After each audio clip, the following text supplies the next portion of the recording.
दोस्तों हमारे इस दुनिया में एक ऐसा रहस्यमय गुफा है जिसके बारे में बहुत ही कम लोगों को पता होगा। हाँ, मैं उसी गुफा के बारे में बात कर रहा हूँ जहाँ बाली और एक मायावी नामक राक्षस के बीच भयंकर युद्ध हुआ था। आज के समय में जब वैज्ञानिकों को इस गुफा के बारे में पता चला तो वे इस गुफा में रिसर्च करने के लिए चले गए। वैज्ञानिक जब बाली की गुफा के अंदर घुसे तो वैज्ञानिकों ने गुफा के अंदर कुछ ऐसा देखा जिसके बाद वो लोग पूरी तरह से दंग रह गए। अगर आप जानना चाहते हैं कि वैज्ञानिकों ने आखिर क्या देखा गुफा में, तो इस वीडियो को अंत तक जरूर देखें और साथ ही साथ कमेंट्स में हर हर महादेव लिखना ना भूलें।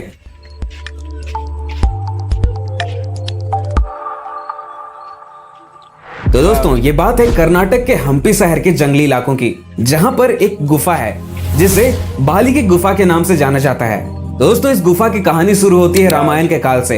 उस समय मायावी नाम का एक बहुत ही भयानक राक्षस बाली को बार बार युद्ध के लिए ललकार रहा था। तभी बाली ने उस राक्षस का पीछा किया और वो राक्षस भागते भागते उसी गुफा में जाकर घुस गया। बाली ने उस गुफा के द्वार पर अपने भाई सुग्रीव को खड़ा कर दिया और फिर वो उस गुफा के अंदर उस राक्षस को मारने के लिए चला गया। अब धीरे धीरे करके समय बीतता गया और जब बाली गुफा के अंदर गया तो तकरीबन 1 साल बीत चुका था। अभी भी जो सुग्रीव था वो गुफा के बाहर ही खड़ा था। सुग्रीव को अपने भाई की बहुत ही ज्यादा चिंता होने लगी। उसने सोचा कि करीब 1 साल बीत चुका है लेकिन अब तक मेरे बड़े भाई का कोई अता पता नहीं है कि वो जिंदा भी है या फिर मर चुका है। तभी सुग्रीव ने देखा कि गुफा के अंदर से तो खून बह रहा है। सुग्रीव को लगा कि इस युद्ध में मायावी राक्षस ने बाली को मार दिया है, जिसके बाद ये बाली का ही खून है। इसलिए उसने एक बहुत ही बड़ा चट्टान उठाया और गुफा के मुहाने पर लगा दिया, क्योंकि उसे लगा कि अगर मायावी राक्षस इस गुफा से बाहर आ गया तो वो गांव वालों को मार डालेगा। लेकिन सुग्रीव को जरा भी अंदाजा नहीं था कि इस युद्ध में बाली नहीं बल्कि वो मायावी राक्षस मारा गया है। दरअसल मैं आपको बता दूं कि वो गुफा इतना ज्यादा लंबा था कि बाली को राक्षस को ढूंढते ढूंढते करीबन 1 साल लग गया।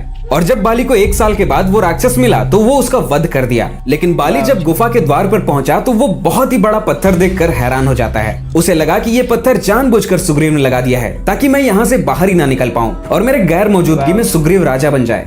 फिर बाली ने बहुत ही ज्यादा जोर लगाकर उस चट्टान को अपने रास्ते से हटाया और जब वो चट्टान हट गया तो तुरंत ही बाली किष्किंधा पहुंचकर अपने भाई सुग्रीव को लात मारकर अपनी नगरी से बाहर निकाल देता है।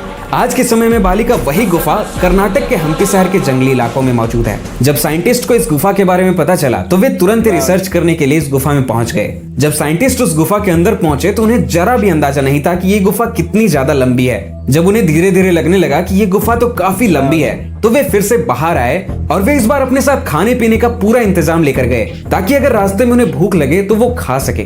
दरअसल ये गुफा इतना ज्यादा लंबा है कि बाली को भी उस राक्षस को ढूंढने में करीब 1 साल लग गया था। अब वैज्ञानिक धीरे धीरे करके इस गुफा के अंदर चलते जा रहे थे। वैज्ञानिकों को कुछ ऐसा प्रूफ चाहिए था जिससे कि उन्हें सचमुच लग सके कि ये बाली की ही गुफा है।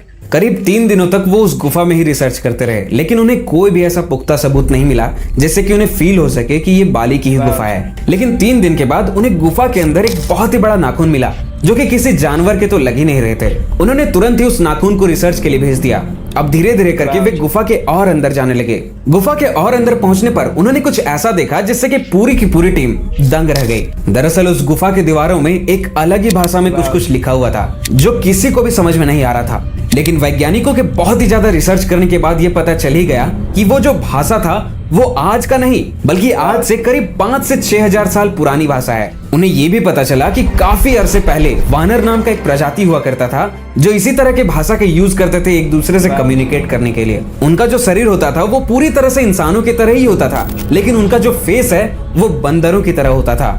अब उस गुफा से मिले नाखून का भी रिसर्च पूरा हो चुका था। उन्हें रिसर्च करने पर यह पता चला कि ये नाखून कोई आम इंसान के नाखून तो है ही नहीं और ना ही किसी जानवर के नाखून है। दरअसल ये नाखून उस मायावी राक्षस का ही नाखून है जो कि बाली के साथ युद्ध किया था। इसके बाद वैज्ञानिकों को भी पूरी तरह से यकीन हो गया कि ये जो गुफा है वो सचमुच बाली की ही गुफा है। लेकिन दोस्तों कुछ जर्मन शेफर्ड लोग जो होते हैं वो रामायण को काल्पनिक बताते हैं और साथ ही साथ वो ये भी बोलते हैं कि जो सनातन धर्म है वो वास्तविक नहीं है। तो मैं उन्हें बताना चाहता हूँ कि आज से हजारों साल पहले जब लोग जीवन व्यतीत करने के लिए बस खाना और पानी के इंतजार में थे तभी महाभारत और रामायण जैसे महाकाव्य लिखे गए। खैर छोड़ो, उन्हें कौन समझाएगा कि सनातन धर्म कन्वर्जन से नहीं बल्कि मन की शुद्धता से आती है। और साथ ही साथ आप कमेंट्स में जरूर बताएं कि आपको आगे कौन से टॉपिक्स पर वीडियो चाहिए। मैं उन टॉपिक्स पर वीडियोस जरूर बनाऊंगा। और साथ ही साथ हमें इंस्टाग्राम पर फॉलो करना ना भूलें, लिंक पिन कमेंट में है और साथ ही साथ डिस्क्रिप्शन में है। तो दोस्तों इस वीडियो को ज्यादा से ज्यादा शेयर करें और हमारे चैनल को सब्सक्राइब और फॉलो करना ना भूलें। मिलता हूं मैं आपसे अगले वीडियो में, तब तक के लिए आप इस राइट वाली वीडियो को जरूर देखें। धन्यवाद।